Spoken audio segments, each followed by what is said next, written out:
This may seem like an ordinary neighborhood, but 7 out of 8 families picked up and moved far from here at tremendous cost, including losing their mortgages.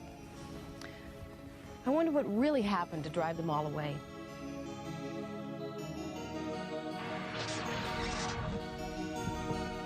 The box office hit Poltergeist tells the story of a terror-stricken family whose home was built on top of an undisclosed graveyard. Good horror fiction? Not necessarily.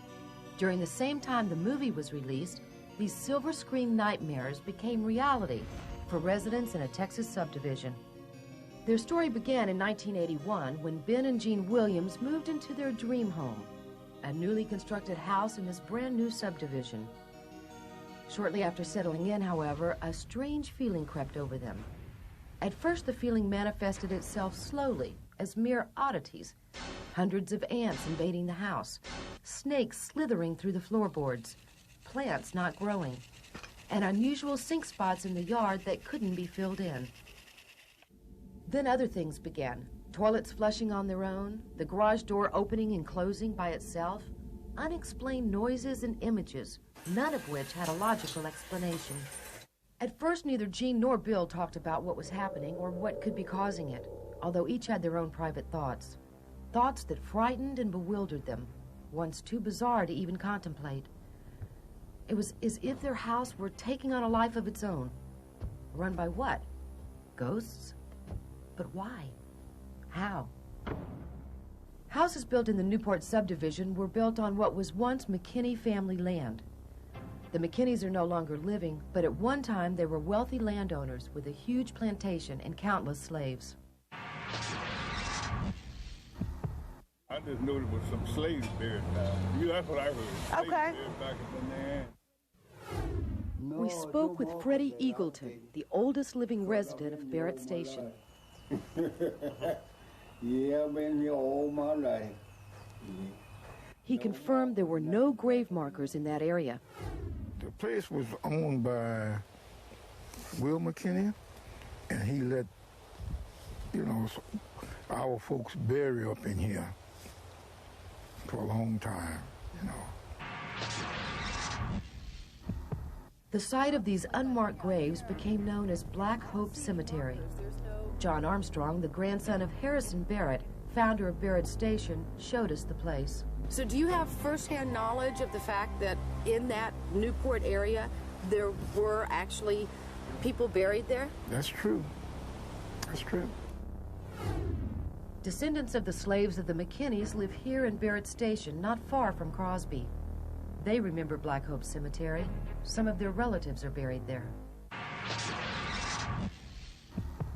I know one of my seniors that come here, he has a family that was buried out there at the Black Hope Cemetery. Oh yeah, lots of people buried there. I have buried some of them in there myself.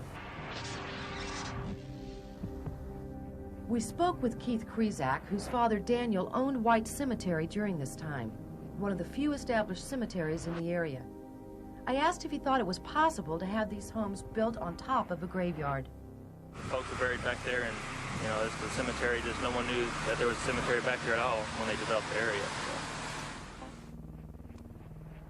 So. In fact, some did know. Jasper Norton lived at the house behind me. He has since died, but he was one of the few people who warned the residents in the Newport area that they were building on graves. In fact, he himself buried people in those graves when he was 14 years old. He pointed out some of the unmarked grave sites, but apparently nobody listened to him. As time went on, whatever spirits might have been awakened at the Williams house influenced everyone who came into contact with them. The family experienced an uncanny number of misfortunes, deaths, and diseases. Even the animals were affected, behaving strangely and dying unexpectedly. The Williams withstood their plight in silence. Then their worst fears were realized when their neighbors, building a pool, unearthed the corpses of 2 people, a black man and woman. They would never find out that if they wouldn't dug a pool. I know where the graveyard was. in that area before they went to building all in there. When they went in there and selling that land, and they just went selling, and they wasn't thinking about the grave was in there. After that, the terror escalated. Footsteps became almost commonplace. Ben was the first to notice the shadowy figures that loomed in the dark. Sometimes they would literally attack him in the garage, suffocating him. Jean finally had enough. She took a shovel and began digging next to an old tree, a tree, she was warned, that marked a gravesite. However, she didn't make it but a few inches down. Her daughter died suddenly that day. With nowhere to turn and no way to console themselves, the family left that house forever. Although there are people like realtors and neighbors who may not believe what happened to the Williams family, it was hard not to notice all the for sale signs. The truth is, you never really know what you're building on top of. And in the process, if you disturb sleeping spirits, for this family, their lives can never be the same. For anyone else, well, hopefully, it's just a movie.